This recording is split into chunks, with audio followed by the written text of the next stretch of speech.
shiny Pokemon. You love them. They're fun little bundles of code with different colored pixels. Most people have at least one.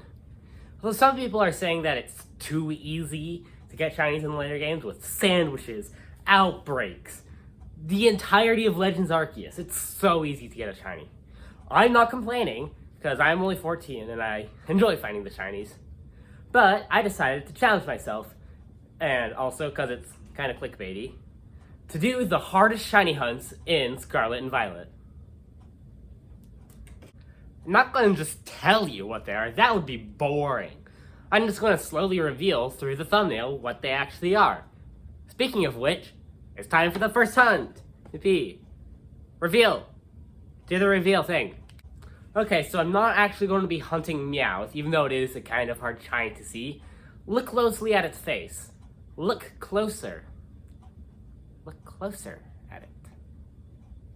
Yeah, that's right. I'm hunting for Ditto. Ditto is one of 3 Pokemon that can disguise themselves as other Pokemon in the wild. The other 2 are Zorua and Zoroark. Just to preface, I only have Scarlet, so all the hunts will be on there, except for a few at the end. The way this hunt works is that the lock-on feature allows you to see what the Pokemon is, regardless if it's being disguised at the moment or not. So you just make your generic sparkling title and encounter power sandwich near the lighthouse of Porto Marinada, and you check every single Pokemon until you find a Ditto. I forgot to mention that before I did any of these hunts, I got the shiny charm, so that it would be a lot easier to get the shinies. Because, yeah. And whenever you do find a Ditto, you just auto-battle it, because auto-battling can't kill shinies. My first sandwich of doing this, I got absolutely nothing. I didn't even get a Meowth or Tandemaus. Or if I did, I didn't notice it at all. But then, a couple minutes into my second sandwich, Longboy, my Qian Pao, did not attack a Ditto. So, yippee, I caught it. I caught it in a dive ball and I named it Blueberry Gum, because it's blue and it looks like a piece of gum that's been chewed.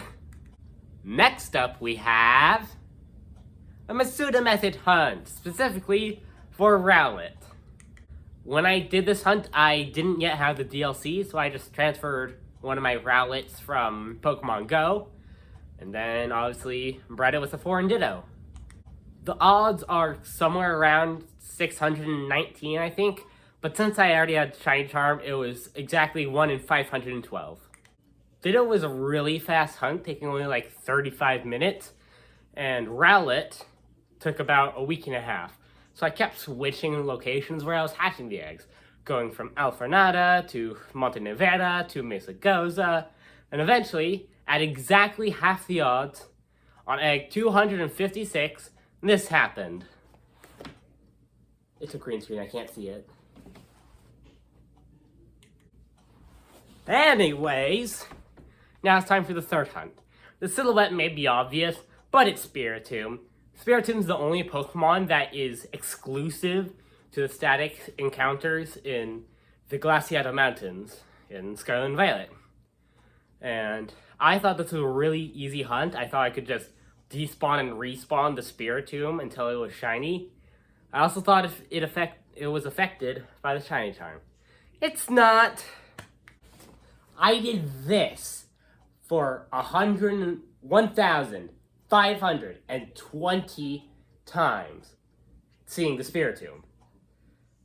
Then, after 7 hours, I looked it up.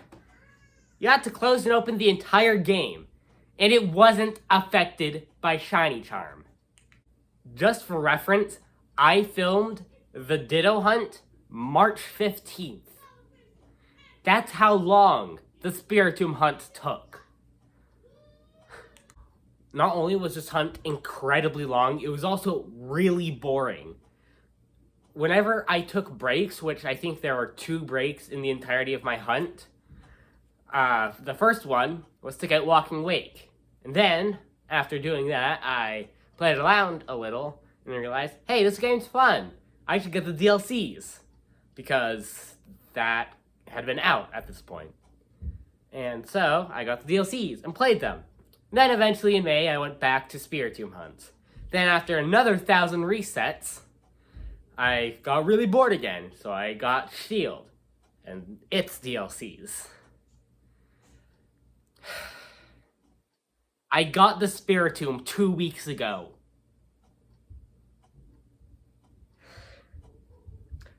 I am fine. I am cool, calm, and collected. The odds are 1 in 4,096, because the charm doesn't affect it. I hit that within a week. After that, I started slowing down. Double odds, 1 in 8,192. I hit that within 2 months. 10,000 resets came and went. Me and my cousin started making jokes that I was the 109th soul. My tinnitus started to sound like the Spiritomb cry. Ah! And finally, on reset 11,235, nothing happened. Because I got it on reset 10,435. Since I wasn't filming because I don't have a PC, I don't have my reaction, but I did film this clip immediately after I saw it spawn in. Again, I got it 2 weeks ago. I spent 260 hours just on Spiritomb. I had to kill 1,126,980 innocent souls because of the 108 souls in the Spiritomb. Catching Spiritomb was almost as bad as trying to find it. My plan all revolved around a chandelier that I named Lumiere. I know, creative name, thank you. It can learn 2 moves that I incredibly needed. Taunt and Trick. Taunt means that it could only use attacking moves, because it had Memento, which would just instantly kill it, and Curse, which would kill it if it used it twice. So I really needed that. And then, with Trick, Lumiere was holding a a focus band, so that it would survive on 1 HP whenever I used Flamethrower. The only reason I needed to do this is because, 1, it's a ghost type, so False Swipe wouldn't actually work on it, which Longboy, my Gen Pal, is my False Swiper, because it has a really high attack. And 2, I wanted to catch in a Beast Ball. Of course I want to catch in a Beast Ball. It kind of matches, and it's a really cool ball. But it has a catch rate worse than the Pokeball.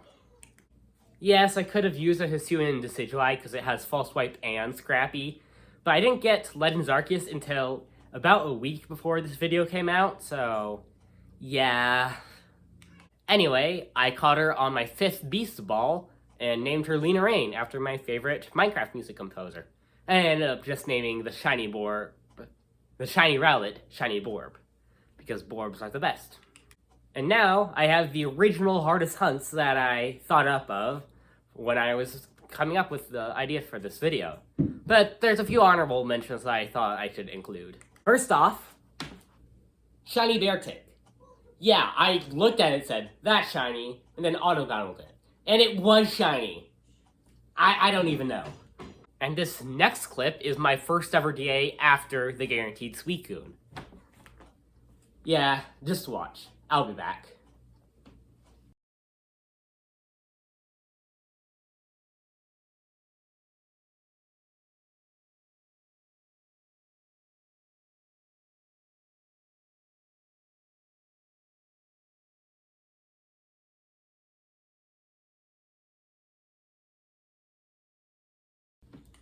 That isn't even the craziest part. 2 DAs later, Dynamax Adventures, I forgot to mention. It's just easier to say DAs. 2 DAs later, this happened. Once again, I'm just gonna leave because I don't want to watch it. I've already seen it.